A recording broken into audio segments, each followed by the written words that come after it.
Welcome to the Quiet Gym, where the game is broken down one possession, one adjustment, one idea at a time.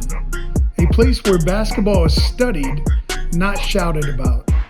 Before we get started, today's episode is brought to you by Rock Bottom Reset, helping people rebuild discipline, confidence, and purpose one day at a time.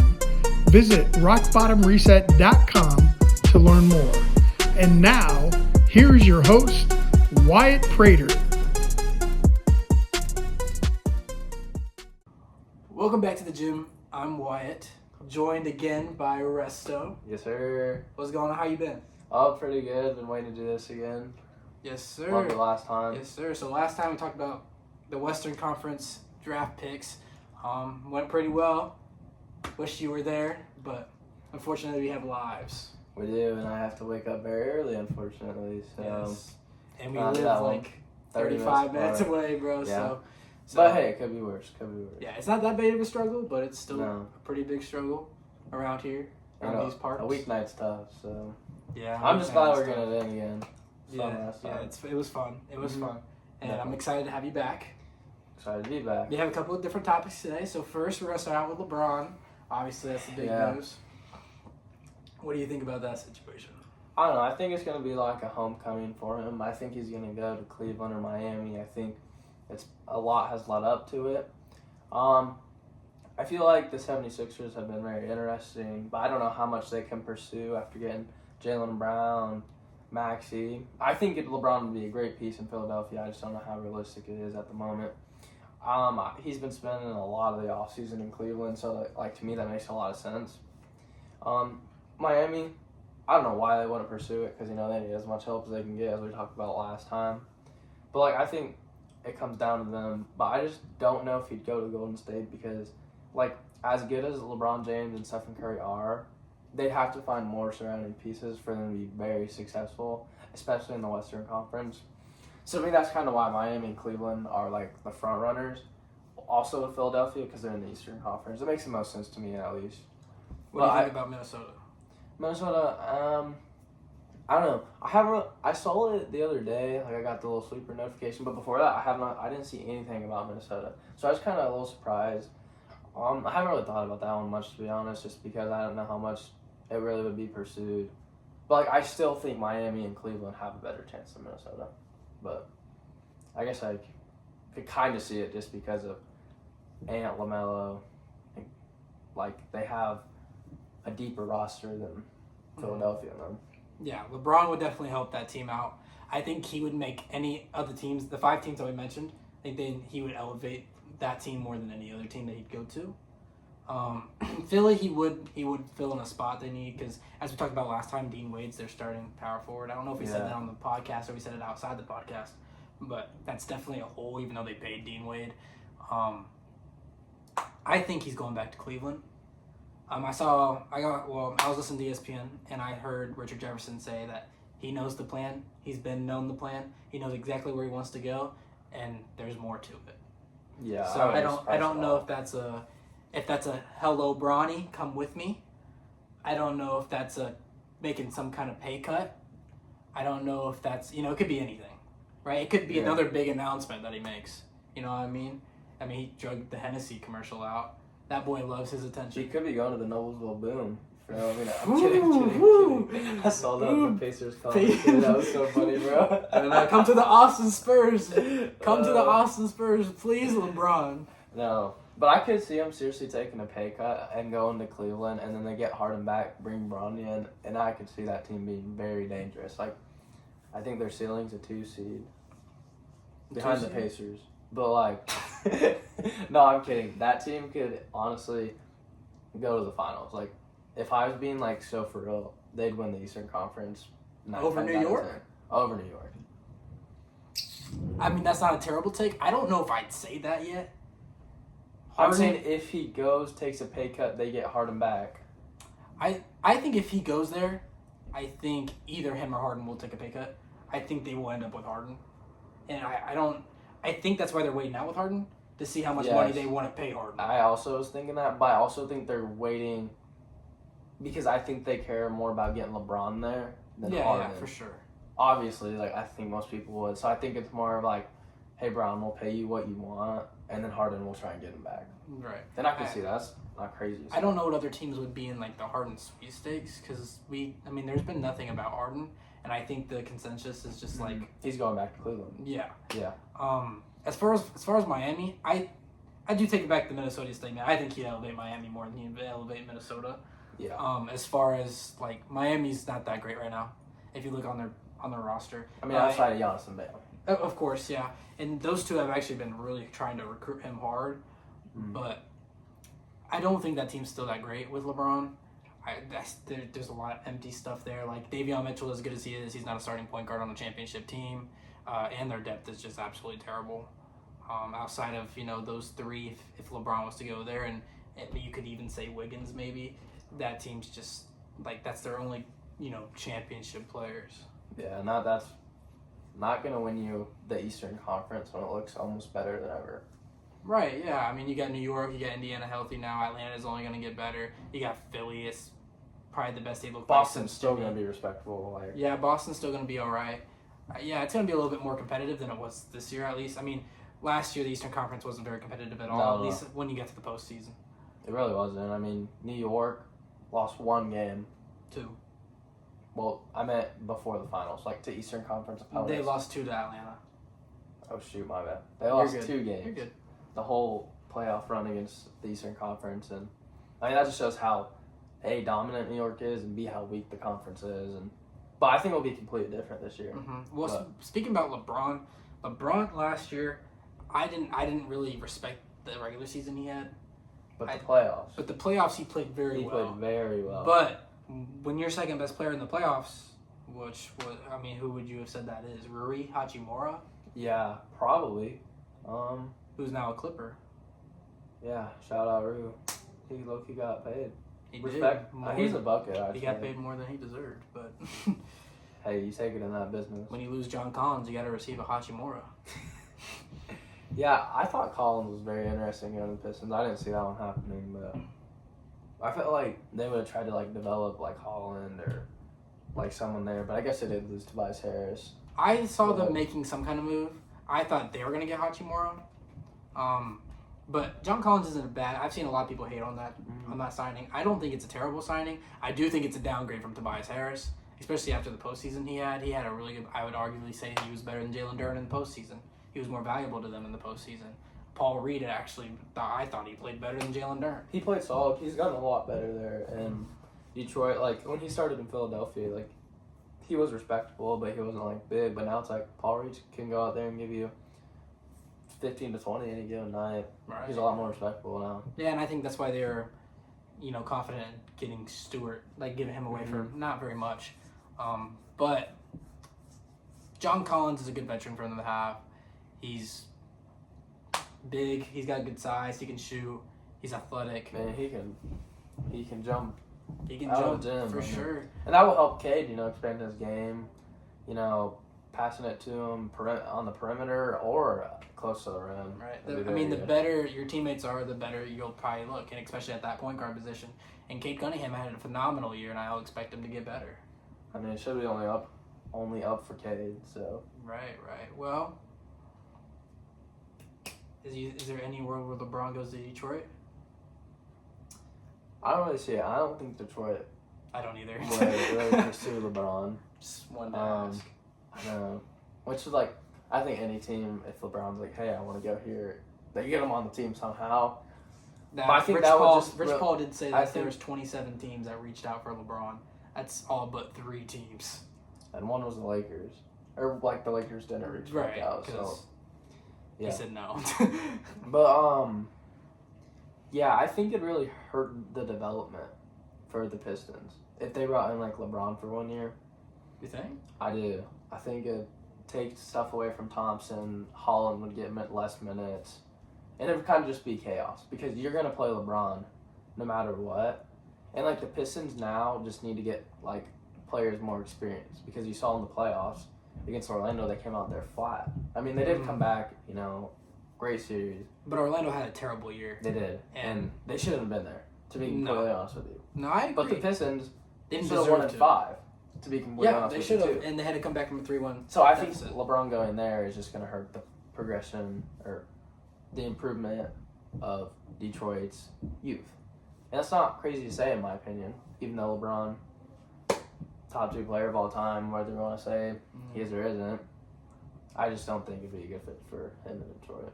Speaking about movement, Kawhi is no longer on the move. Well, potentially. Yeah. I don't really know much about the situation, but I honestly kind of find it funny. Yeah. I really find it funny. I think it's hysterical, but I also, like, as a Spurs fan, I'm not the biggest Kawhi guy. Mm-hmm. I love watching him play, but I hate that guy. So I got a question for you. Huh. DeMar DeRozan back to San Antonio? Fuck no. No, Yeah. bro. We've been there, done that. We deteriorated because of DeMar. I'm good, bro. Yeah. I think he'll go back to Toronto, or I think I could see him going to Miami. I could see Golden State. That is true. It's not bad. I could see him going to Miami, and then they move Wiggins to the 2. Because Wiggins is going to start. I mean, whether he's playing the 3, the 2 or the 3, like, I promise you, Wiggins is, like, good enough on that team where he's going to start. I could see a world where he comes off the bench. And honestly, that might be good for Miami because they're not going to have much depth. Right.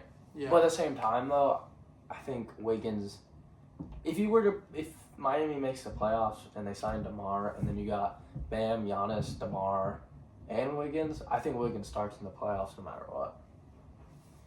I could see that. And if not, he's getting 35 minutes. Yeah, definitely. Yeah. But I do like that. But speaking of the Heat, they lost Norman Powell. Mm-hmm. What do you think about him on the Bulls?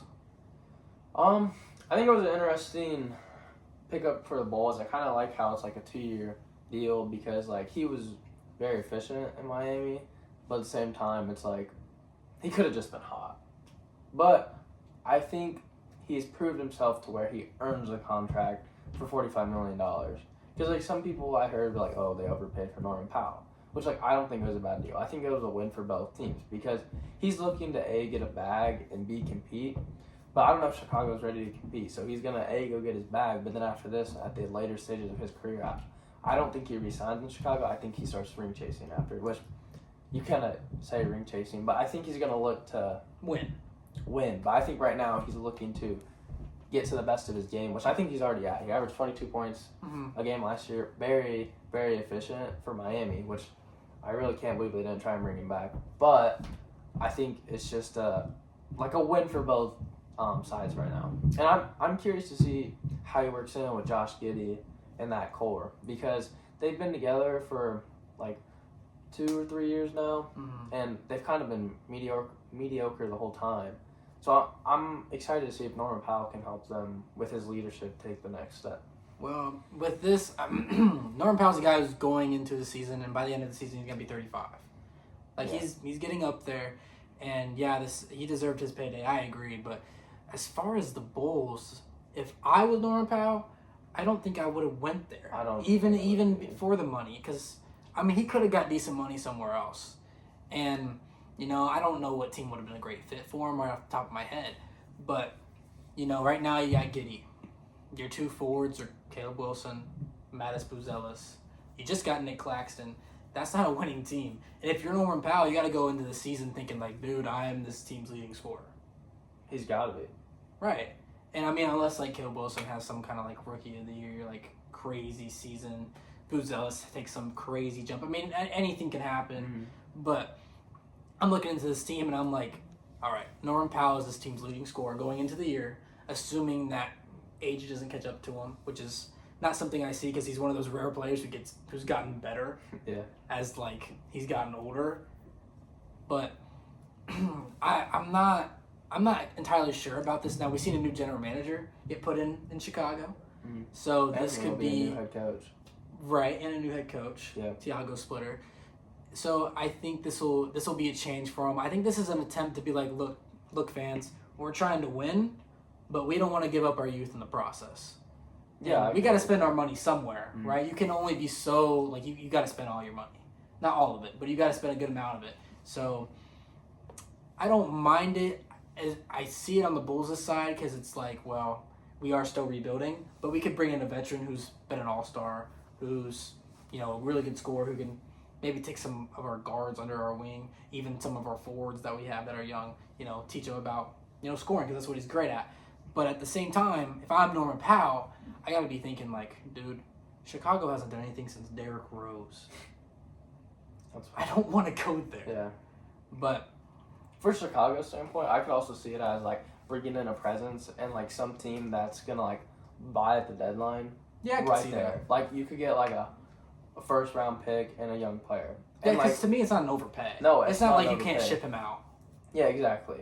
But I also think the Bulls kind of went in like, oh, we're gonna offer him a lot of money with maybe thoughts of if he balls, he's gonna stay in Chicago and it's gonna be a good pay. But if he doesn't ball, like you said, you can still ship him, and then we're gonna get a first round pick and a young player. Right. Well, I don't know. Is there any other signings that we should talk about? Any other trades or anything? Did you like that 16 trade that happened last night? Did you see that? It was so confusing.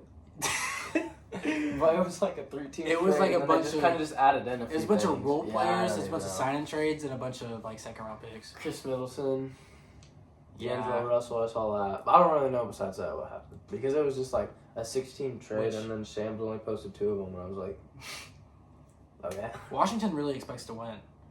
Yeah, I don't know. That will be very interesting. They're taking a lot of like young players that haven't really ever won, mixed with Anthony Davis. It's very interesting. I mean, they did bring in DeAndre Ayton, which I did say last time that they are looking to add center depth. I was correct.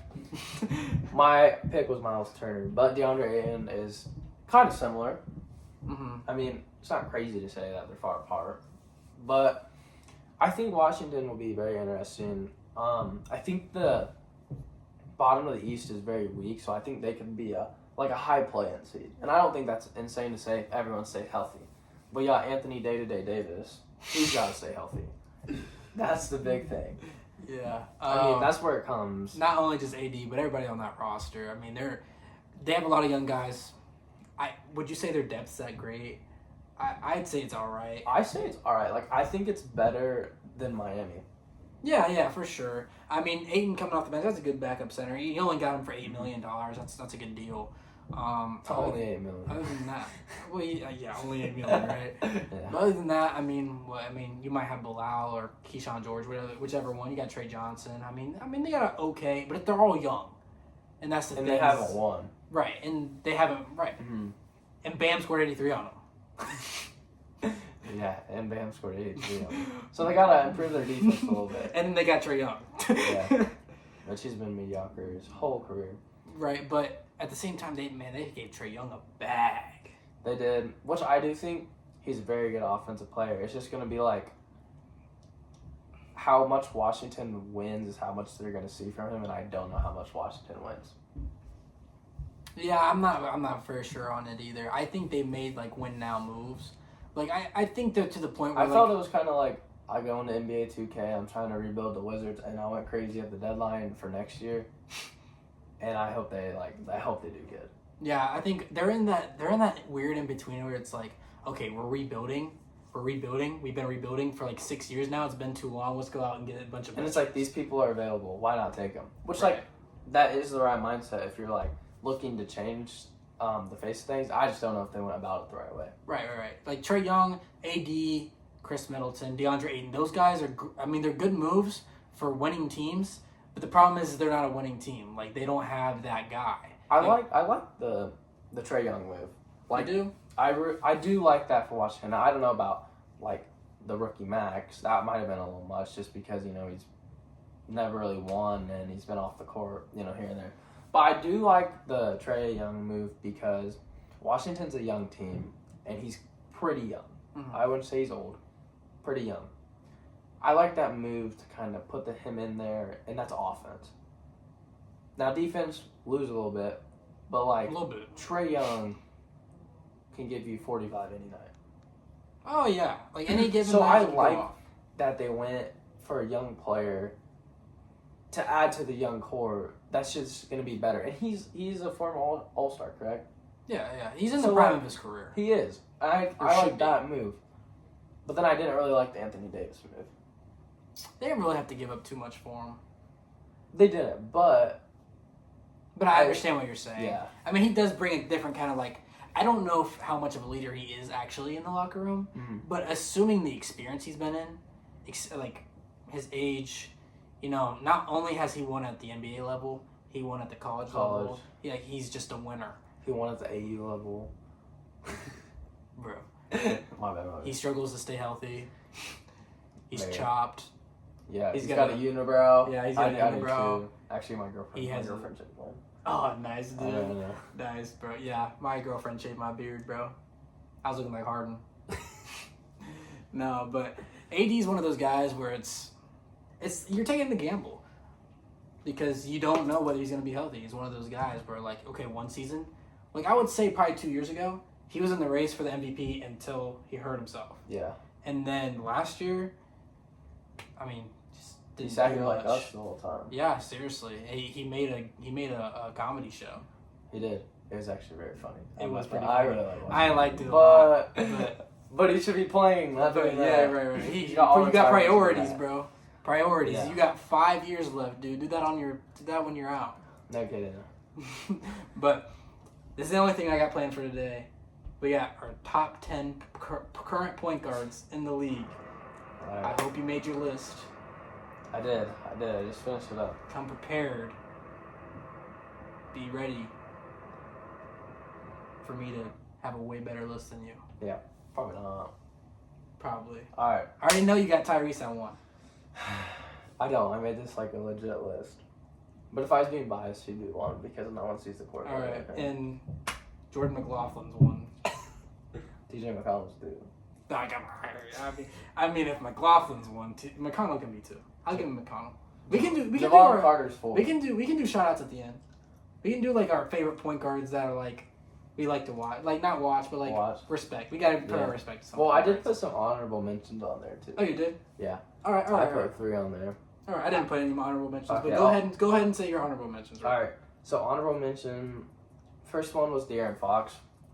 I think he's really good. I think he fits with the Spurs system good. The playoffs just really hurt him.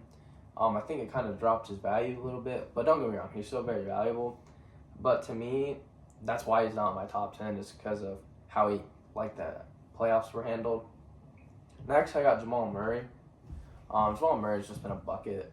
I mean, he's been nothing but respectable to Denver. I love the story of when he got hurt in the playoffs, and he was like, please don't trade me. And they're like, we'd never, and then they won a championship the next year. That's, really cool to me.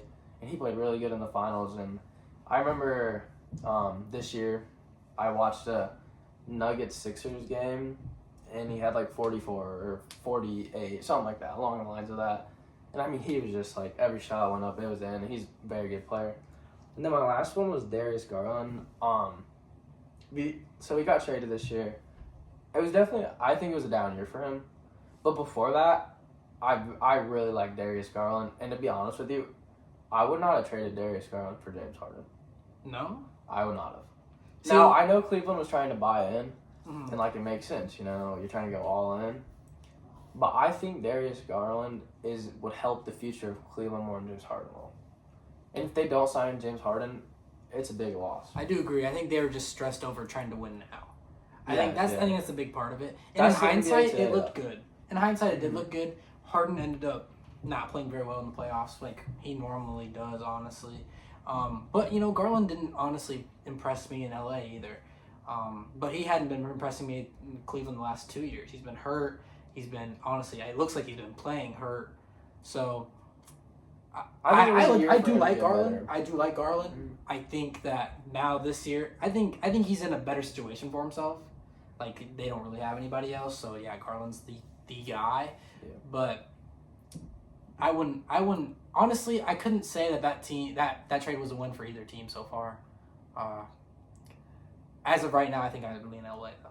Yeah, I 100% agree. And if James Harden doesn't go back to Cleveland, it's 100% a win for LA. And before we start talking, now I'm thinking about it. What do you think about Benedict Mathurin still being a free agent?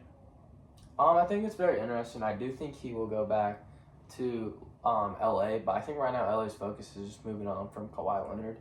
I think it'd be very interesting for him to go somewhere else, but I don't really know where he'd go because I think he is a restricted free agent. Yeah, he is. So I guarantee you that the Clippers are going to match whoever offers him more. I think part of it is they might just throw him like an offer that he's gonna have to accept. Yeah, and that honestly might be it. But I think Benny does deserve the payday. Like, he is one of the better rising stars, in my opinion, in the league. So Here's my thing. I think he'll take a 1-year deal, and then I think he'll get his payday next year. I wouldn't be surprised if that's what it is. But I could also see like a team like a team in the West that, like the Grizzlies. I could see the Grizzlies being like, here's 2 years, $60 million. Come be a star for 2 years, and then we'll see what happens. I could see something like that happening, and then the Clippers are forced to match it. Yeah, I would hate to see him be something like Cam Thomas, where he's just shoved out the league. Me too. Because that's not what the Pacers would have done to him, and that's not what the Pacers did to trade him away.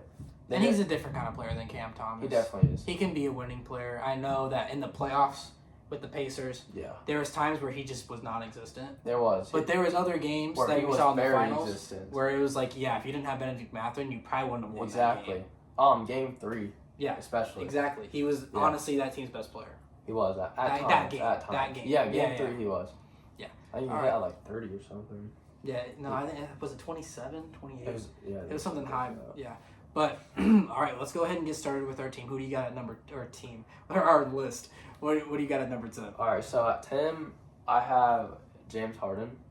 I did say that I did like Garland a little more than him, but I think James Harden was a better player this year, and I think he is right now.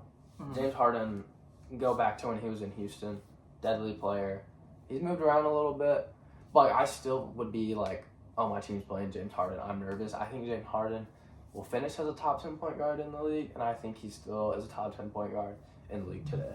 All right. Well, I did not include James Harden on my list, and I mean, to me, like we talked about last time, like defense is a big part of it. So like to me, when I see those players like that, it's hard for me to put them high.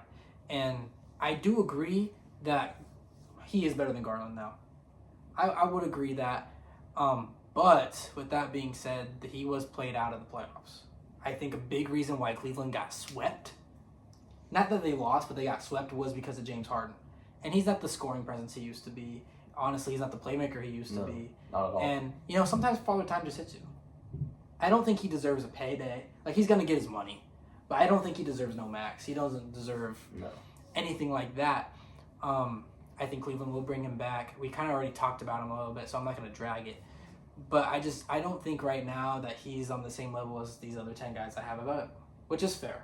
Yeah, it's not. And it's going to be hard for me to keep that statement when my number 10 is Kyrie Irving, and he hasn't played in like a year. But the last versions we saw of Kyrie Irving, I do think was a better version than Harden. Mm-hmm.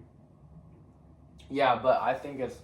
Okay, I thought about Kyrie Irving too. I was going to put in my honorable mentions, but I don't know how good he will be back from this injury. That's not a crazy statement, but you could say the same thing for Halliburton. You could say the same thing with Tatum. Yeah, you could, but I think the difference between Halliburton is he's 25 and Kyrie Irving's almost 33.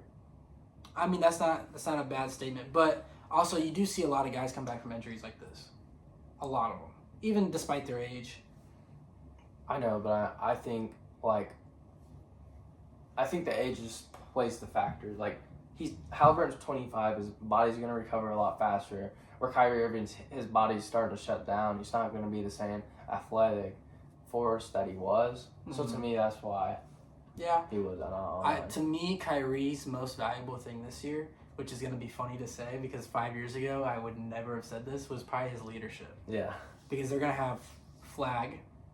They're going to have Morris Johnson, who they just drafted. Mm-hmm. They have a lot of young guys.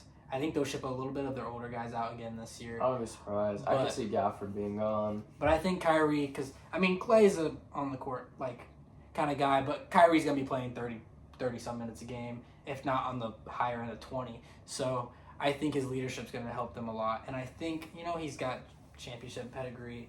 went through a lot of adversity in his career. He's honestly probably learned more in his career than most athletes have. I mean, yeah, from his ups to his downs. Right. From winning to losing, yeah. But he's also the best ball handler we have ever seen. He's a phenomenal shooter. He's not a terrible defender, and he did just go to the finals with Dallas 3 years ago. What was it? 3 years ago now? 2 or 3 years ago now. So I think he's still going to play at a top end level. Now I only have him at 10 because of the injury. And again, it's fair to say he's not on the list because of injury, but he's on my top 10. So yeah. Who's your 9? So for 9, I have LaMelo Ball. That can be interesting. It can go both ways here. You can be like, oh, LaMelo wasn't playing. Oh, LaMelo hasn't proved it. But to me, LaMelo is a superstar. And when Charlotte traded him, they're like, oh my gosh, Charlotte traded their superstar. So to me, he has to be in the top 10. I think he's one of the best offensive guards in the game right now.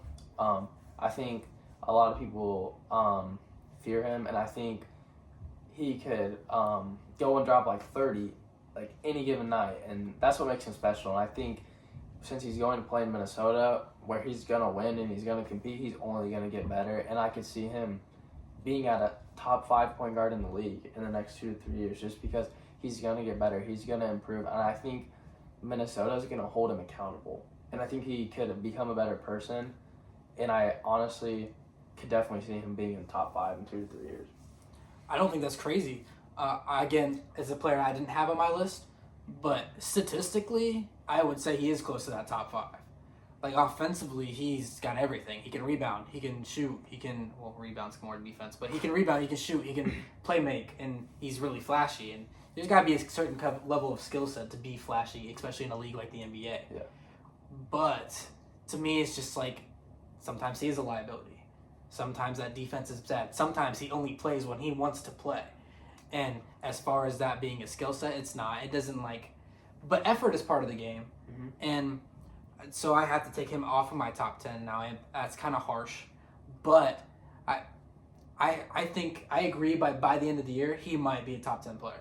And I agree that he might easily be on that list. But as of right now, I just don't have him going in there. Plus, he's going to be going to a new team, so it might take him a little while to adjust. Plus, he's not going to be like that main guy. Yeah. Like in Charlotte, even though sometimes he wasn't the main scorer, he knew he was the guy. And at Minnesota, you got to know that you're not the guy. You're not that guy. But he still needs to have confidence like he is to go out there. I believe he will have confidence, but it's going to take some adjusting. I definitely agree. For sure. All right, who's there at your 7 or your 8? You got to do your 9, Kyle. Oh, yeah. Good try, though. Yeah, I tried. It's Jamal Murray.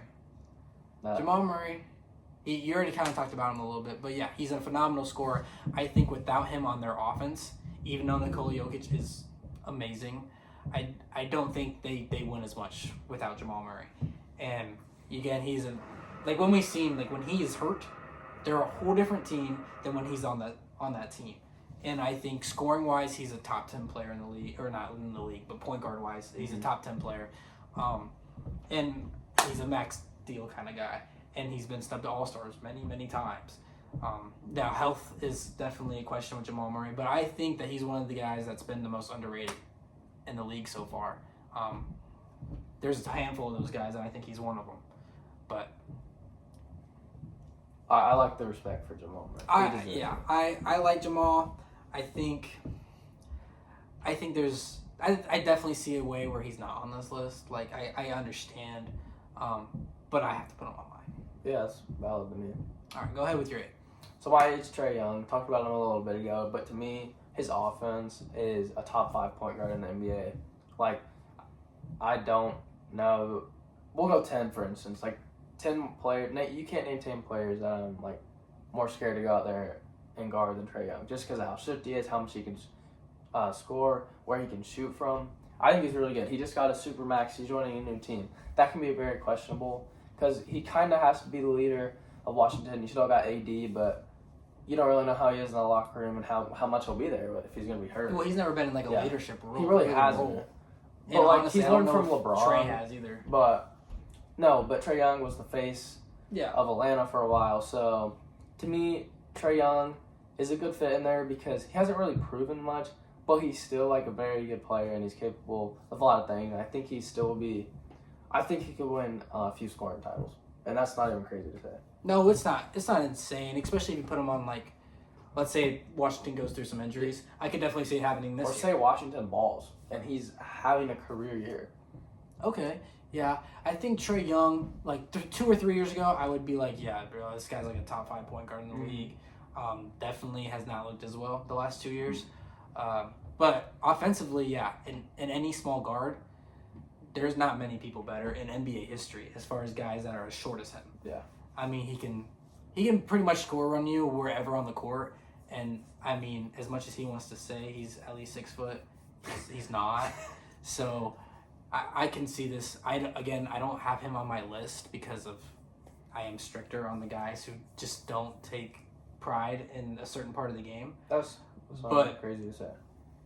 And even last year, I felt like he was supposed to be a scorer. And at Washington, the few games he played, I know he was on minute restriction. He only scored 15 points a game. In Atlanta, he only scored like 21, which I say only, but for Trae Young, yeah, for Trae Young, that's down. So, but no disrespect to Trae Young. Again, like if he goes back on the level he was 2-3 years ago, he's definitely back on my list for sure. But with my 8, I'm a Spurs fan. I gotta say De'Aaron Fox. A lot of people are looking at De'Aaron Fox as like that playoffs. Yeah. And he's been in trade rumors. But if you go back to the regular season, he was undoubtedly that Spurs team's second best player. And to me, it wasn't even close. As much as I love Stephon Castle, Dylan Harper was the best. Right? Yeah, because Jeremy Sohan was our best player until he got cut. But to the next, they won a championship. He was going to either way. I'm officially banning Jeremy Sohan's name from this podcast. If he signs somewhere, we're not going to talk about it. I'm good. He'll probably color his hair like my boy Oubre. But yeah, De'Aaron Fox. I mean, first off, when the ball's in his hands, you know the offense is gonna run smoother, especially on that Spurs team where they're super young. He's one of the brick. He's one of the. I'm just gonna ignore that. He's one of the Spurs' leaders on the court and off the court. And you know, overall, his game's just really good. Offensively, he's got a really nice floater. He's a decent shooter. He's gotten better at that. He's, if not the fastest, he's one of the fastest players in the league. And defensively, he's pretty good as well. Obviously, in the playoffs, everybody saw him deteriorate. But you know that as much as that Spurs team is young, he had almost just as much experience as all the other young guys. He's played one series before that, and he lost in 7. So he's only had 7 games of playoff experience. And the only player that they even had that had playoff experience really was Harrison Barnes. And there's a lot of games in the playoffs he didn't even play. So I think that this guy is still one of the best point guards in the league. And I expect him to have an even better year facing a lot of adversity, facing the hate. You know, he's not Ben Simmons. He's not going to just be a professional fisher. Exactly. He's going to go out there and ball, and he will prove all you guys wrong. Just watch. Just watch. All right, you ready for your 7? Yeah, my 7 is Tyrese Maxey. Before Jaylen Brown went to Philadelphia, in my opinion, Tyrese Maxey was the best player in Philadelphia. That could be very interesting to say. I think Tyrese Maxey took a step over Joel Embiid with all his injuries. When he came back, he wasn't amazing. I really like Tyrese Maxey's offensive things. I think his offense is really similar to Trae Young, but to me, what makes Tyrese Maxey better than Trae Young is his defense. He gets a few more steals than Trae Young. To me, Tyrese Maxey is one of the most exciting young players in the league, which you could throw that around a lot with young players. But like to me, to watch Tyrese Maxey, his offense has grown a lot, which you knew you were going to get offense, but you weren't sure how much. But he's to the point where he could average almost 30 a game. And I really like Tyrese Maxey, his play, because, you know, I don't really like 76ers, but I respect Tyrese Maxey. Is your 6 another Tyrese? No. You have him higher than that? Yes. All right, we'll talk about that later. Yeah, I like Tyrese Maxey. I'll talk about him in a little bit. But my 7 was another Tyrese. Tyrese Halliburton. Tyrese, you know, again, is another player who's going through an injury. but I'm gonna base it off of what I last saw from him. And in that playoffs, in that season, I would say in that playoffs he definitely took a next step. He's definitely a different level of a player. In that regular season, I would say he was like a borderline all-star. And then he took that next step, and then in the playoffs, undoubtedly a superstar. He led a team to the finals, and he did a lot of game winners. He did a lot of great things. He's one of the best playmakers we have in the league. He's honestly this era's Steve Nash, where he's just pushing the ball like crazy. He's just a better all-around, like, I take pride in defense, so he's a better defender than Steve Nash, in my opinion. But I can only take him so high because he's not that great of a scorer compared to the rest of these guys on this list, which is not crazy to say. He is a good playmaker. A lot of these guys are. And the Pacers, as much as they won in that playoff series, before this, we haven't seen him win much, and I'm just basing it off how, like, in that regular season, they didn't win. They got enough to make the playoffs. So, I mean, now, he did it when it mattered, but if you take everything, that's kind of what I had to do with the Aaron Fox. So if I'm going based off that, like, he's a level below the guys I have ahead of him. Interesting. I'm going to talk about him later, so I'll just oh my God, glaze post. Maybe a little bit. All right, who's your 6? My 6 is Cade Cunningham. Oh my God, What? dude. You got Halliburton over Cade? Yeah. All right, talk about it. Talk about it. So, the reason Cade Cunningham is below Tyrese Halliburton is the difference they played in the playoffs. To me, Cade did not look like a star in the playoffs, but Halliburton went out there and was a star in the playoffs. What I really like about Cade Cunningham is his desire to drive to the hoop.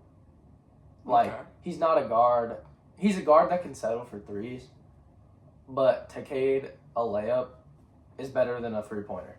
Yeah. And with his size and strength, he bullies a lot of guards. Yeah, he does. And I think that's what makes him really efficient. Another reason I don't have Cade over Tyrese is I don't think his passing is as good as Tyrese. Mm-hmm. I mean, look, he almost had a triple-double with turnovers in the playoffs. Okay. And that's brutal. Now, that's one game. I'm not going to hold it too much against him. He's a shot chucker, too. I'll give him that. Yeah, but I think he's definitely better than the other 3 guys that I've said. But I am also very excited to see the Halliburton-Cunningham rivalry that the East is going to have, because that is going to be very interesting for years to come, as they're very similar in age. Yeah, and in the same conference. I don't see either of them leaving their team anytime soon. I don't either. But Cade is, well, I'm not going to glaze him too hard because I might glaze him later. But Glaze fest. But to me, Cade is a way better scorer than Tyrese, and it's like a whole different level of scoring. Tyrese hits big shots, but as an overall scorer, I'm taking Cade. And I think he plays with a whole different mindset than Tyrese.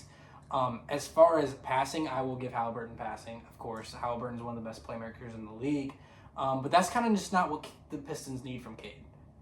You know, like, if you look at the Pacers roster versus the Pistons roster, you know, the Pistons have a Star Thompson, who's not a catch-and-shoot threat. And most of his stuff's going to come off back cuts or his own creation. I mean, last year they had Tobias Harris, which was a lot of his assists were to Tobias Harris. Jalen Duren really struggled, but to me, I think Cade Cunningham was.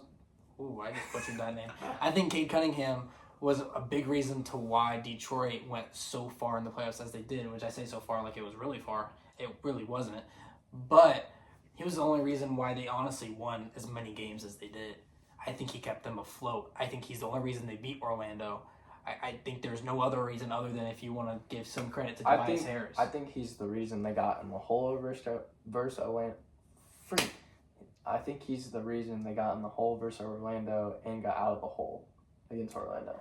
I think holy crap, I can't talk. Damn, I think a whole lot of the reason that they ended up not playing good against Orlando was, first off, inexperience.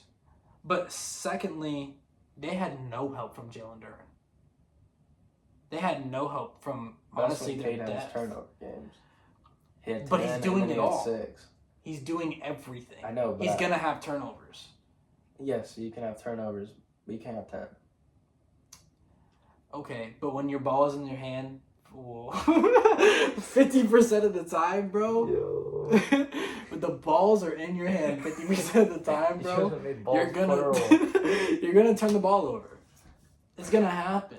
And like again, I said he's a shot chucker, but they need him to be a shot chucker. This sounds so bad, bro, but like they don't have anybody else. Like last year they had Karis LeVert, they just shipped him out to Milwaukee, but like that was their second scoring like creator, and that's just not good enough, especially in the playoffs. Dunkin' Donuts. He's not a shot creator. You're right. He's a shot chucker. A lot of those guys that come off screens are. That is very true. But go ahead. Well, do I need to go? So Yeah, kidding. did I say my 6? No. All right. Well, my 6 is Tyrese Maxey. Kind of just piggyback off what he said. He's a 27, 28 point per game scorer. He kind of just carried Philly when Embiid's out. Yeah, and I would also say he's arguably as good as Embiid at this point. But I think there's still a lot of holes in his game. Like he's very one dimensional. He's very much just a pure scorer. I don't see him much as a playmaker, even though his stats aren't terrible at it. I don't see him much as he's an all right defender. There's nothing that really stands out outside of his scoring to me. So I can't put him above other superstars that I have ahead of him. But I have one spot ahead of you, so. That's true. All right, go ahead and say 5. My 5 is Jalen Brunson. All right, I can explain. Whoa, all right. In my opinion, You have... Okay. You a hater. no. In my opinion, you can't put Jalen Brunson over Halliburton because Brunson has not beat Halliburton when it matters. He's been eliminated 2 times in a row by Halliburton. Halliburton has had games where he single-handedly beat the Knicks. I mean, don't get me wrong. Everyone has, helped him. But, the reason Pacers won the game, because of Tyrese. So if the Pacers played the Knicks this year in the postseason, This year, with a healthy Tyrese, I'm saying. Assuming Yes. Tyrese is healthy, you're saying they're going down. New York. the Knicks are going down. Halliburton is taking down New York. That's not crazy to say. We saw a better version of New York this year. We did. But And a better version of Brunson. I think the Pacers got a better version in their front court and back court now. Adding Zubac is... They have Oh. Cat. I was talking about the Pacers, idiot. I know, but I'm saying the Knicks have Cat. Yes. And when Cat got in foul trouble, the Spurs went on runs and destroyed them. They have Zubac. Yes, he's one of the best defensive centers. Zubac and Siakam is not better than Cat and Josh Hart? Who are you saying that for? Is There you OG? go. You can say who you want it to be. Okay, No, okay. we're not talking about bigs. We're talking about guards. You're saying Zubac and Siakam is better than OG and Anunoby and Cat? Zero chance, bro. Okay, we're not talking about bigs. We're talking about guards. All right, bro. Brunson is probably a better scorer than Tyrese. But Tyrese is obviously a better passer. I don't really praise Jalen Brunson. Okay, well, we figured this out. This is crazy disrespect. He's a crazy hater. Jalen Brunson, if you're watching this, which I know you're not, but if you're watching this, find him and kick his ass. Because Tyrese is going to kick yours. All right. Are we at number 5? Yeah, my number 5 is Steph Curry. You know, he's still an amazing player. Golden State's still, mediocre, and he's their best player. Yeah, I think he's still phenomenal. I think, last year he killed my Spurs. Back-to-back games. He actually, destroyed them. It was disrespectful to watch. But as a full season, he's getting up there in age. He's not as consistent as he used to be. And I think a part of this is the Warriors are just not as great. So, this could be a big part of it because, not 4 years ago, they had a good team around him. And so Steph Curry is also one of those players who, as good as he is on the ball, he's great off the ball, and that's what makes him so good. But, when you don't have players to help you play off the ball, you're not going to look as good. Yeah. So I think that's part of the reason why. And, also, we had technical issues. But pretty much just to wrap that up. Steph's still a great player. I think he's not playing as like he's not as energetic as he once was on like a game to game basis. So I think these other guys are, and he's just not putting up the same stats as he used to. So I gotta put him all the way down at 5. Okay, so for my 4, it was back and forth between them. Okay. But my 4 is Tyrese. Like I said, he's beat Brunson, he's beat Cade, he's shown he's a winner. But to me, everyone's like, Tyrese's offense is not there. But in my opinion, that's not true. He was very inconsistent that way. He's very inconsistent, but that's not true. Every player has an off game, okay? Don't get me He had wrong. multiple. Okay, not in the playoffs, but in the regular season, he was inconsistent. In the playoffs, there was times where I just felt like he didn't do that much. There was a lot of games that I felt like he had highs, he had really big highs, and I felt like there was games that he just disappeared.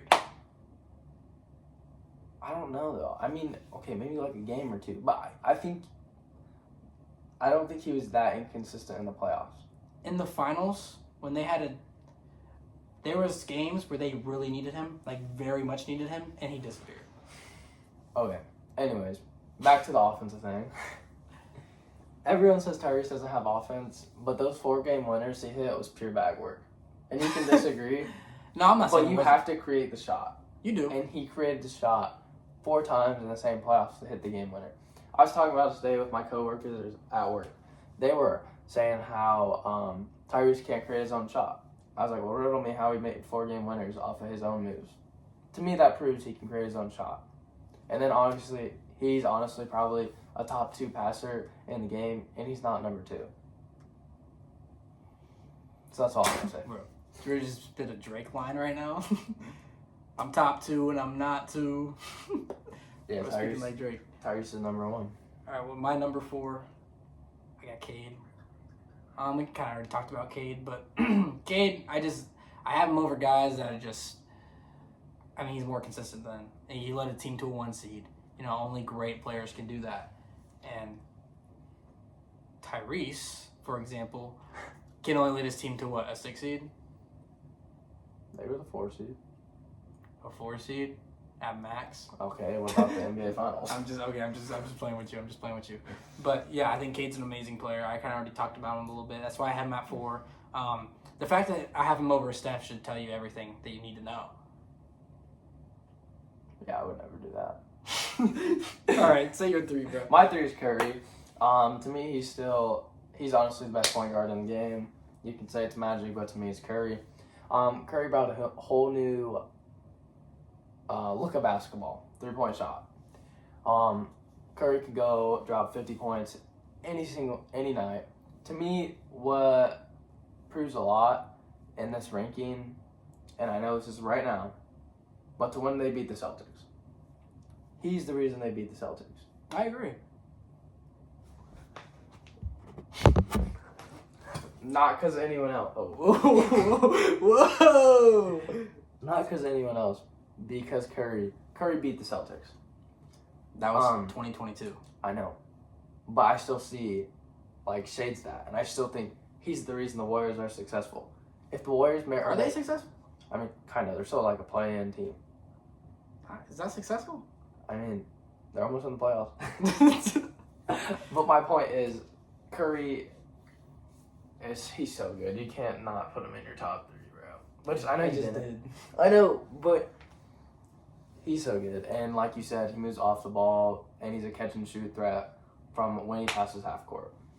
I mean, yeah, he still is. He's not playing on the same level as he used to. And I think there's more, like, ball-heavy, ball-dominant guards that are just leading their team to more wins than Steph is right now. And part of that could be team. But they're playing better because of it. Yeah. So, go ahead. And my 3 is Luka Doncic. I think this is, like, undoubtedly number 3. I think the 2 guys ahead of him are just ahead of him. And I think that he's that 3rd guy. I think one's valid. But Well, assuming we have the same one, I'd hope. we don't. We don't have the same number 1? No. You don't even know that. Oh, you're saying Luka's 1? Yes. What the heck, bro? Nah, bro. All right. I'm You want sorry. me to go to number 2 now? Go ahead. All right. So my number 2 is SGA. I I think him and Luka are like very similar. They're both offensive heavy guards. SGA probably has a little better defense, but to me, you gotta look at the teams around them. SGA has a lot better of a team around him. They're able to create for him, where Luka has to do everything for himself. I don't And I think that's the difference between them. I know we talked about it in the one short clip last time. To me, Luka has shown more to his team, more to the people, which you could be like, how does he show more to the people? But to me, it's like he's making the more flashy plays than Shea. Mm-hmm. To me, he's a bigger threat than Shea. Because Shea's going to go to... He did more to Dallas He than... did. But, I know, I can tell you what Shea's going to do. Dribble, dribble, dribble, shoot. Luka's creating it. I feel like Luka has a lot more moves than Shea. Now, I also feel like Shea could be a better offensive threat, but I feel like Luka has to work harder. Okay. So that is why Luka is my 1 and Shea is my 2. Okay, well, mine's 100% flipped. Oh, I know. Oh, I know. But I only have Luka at 2. I know. Which is I got insane. Brunson at 2. How's that insane? He was the best player on the best team in the league that just won a championship. I think Luka has shown a lot more. He shot Brunson has. 40 in a closing game to win the finals. I mean, that was pretty good. Don't get me wrong, but like I think Luka shows a lot more than what Jalen Brunson does. When Luka got to the finals, he played like Dookie. Okay, I understand he played Dookie in a series. I'm saying look at the overall performance. Look who Brunson's surrounded with. Now, don't get me wrong. He scored 40, and it's very impressive. But to me, Luka just shows Luka is a better player because of what he's had to work with, what he's had to overcome. I think the only thing that Luka's better than is scoring. And I think he's rebounding. I think he's the best. Okay. Bro, no one cares about no point guard that can rebound. I mean, if your center's not rebounding. But I guess yeah, Luka. Turner. Well, DeAndre Ayton. But I think that, Brunson does pretty much everything on the court really well, especially for his size. And I mean, he just did win a championship, and he didn't have as great of a team as Shea did last year. He didn't have as great as a team as I thought Boston had in 24. I mean, he did I'm not going to say he carried his team, but I think in that Spurs series, he kind of did. So I think there's not many players in the league that can do that. And I think Brunson is, kind of overcame the odds and kind of did something that a lot of people didn't think he could. And you got to run, you're still running that Tyrese Halliburton high. And I think a lot of people are still running that Jalen Brunson high. That's not crazy to say. So maybe I am overrating him, but I would say, to me, if I'm, I take both sides of the ball very seriously. So, Luka being at 3 is not crazy to me. But Brunson, he's a good defender, especially for his size, like I said. So, I'm going to put him at 2, and then I got Shea at 1. Shea, back-to-back MVP. He just broke Wilt's scoring 20 points in a row record. Yeah. Yeah, I don't disagree with his team's been really good, and it's probably the best team we've seen since that 2024 Boston team, and before that, I don't freaking know. Probably the Warriors. Yeah, probably Golden State in 18. Yeah. But I think he's still a phenomenal player, and I think that doesn't take away from the fact that he's the best point guard in the league, if not the best player in the league. I don't think that's crazy to say. Who would you say is the best player in the league right now? Like that. Just snap. Right in your Probably Shea Luka.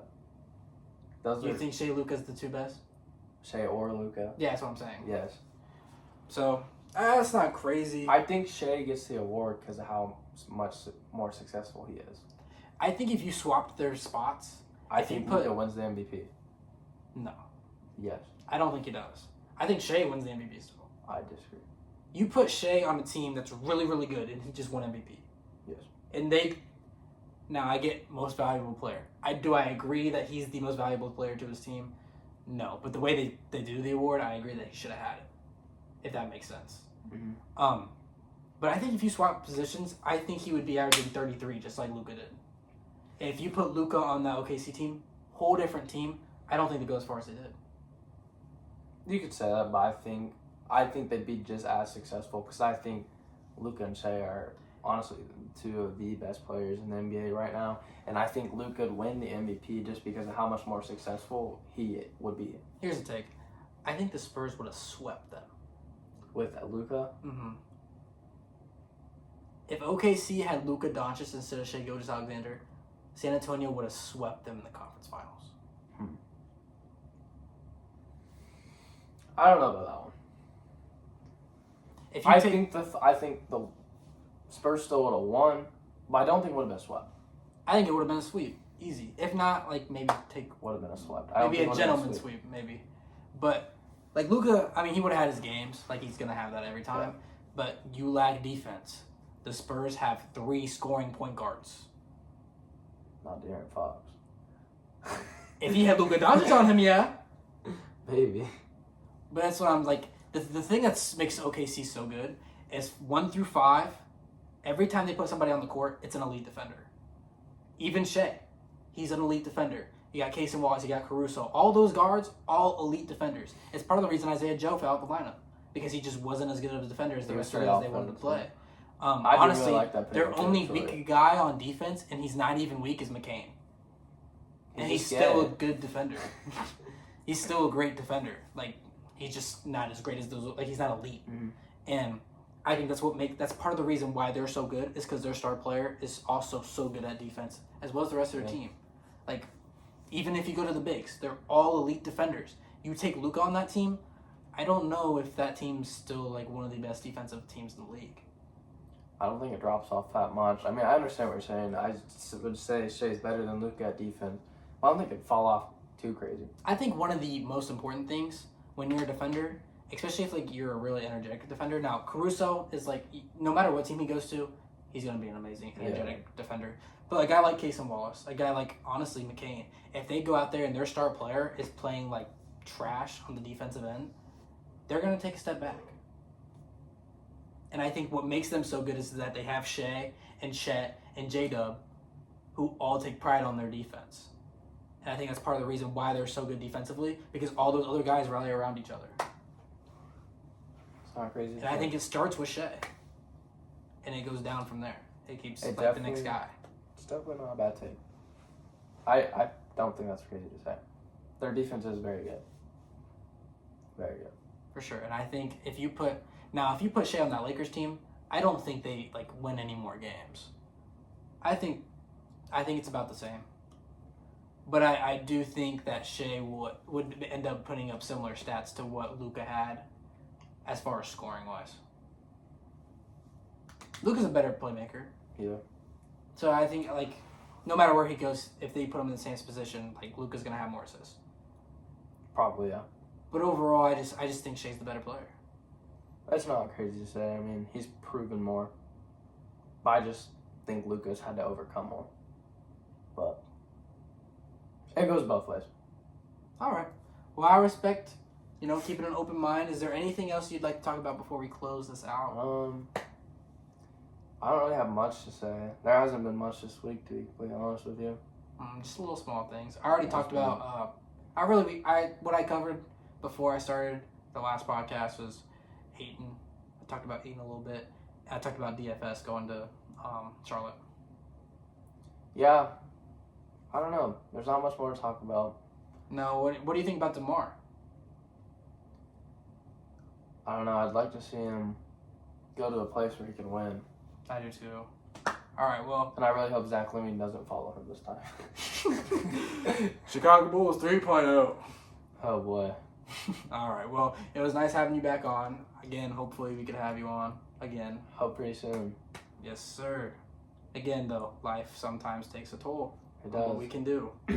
Next week I'm busy, but I'll be back after next week. Yes, sir. All right.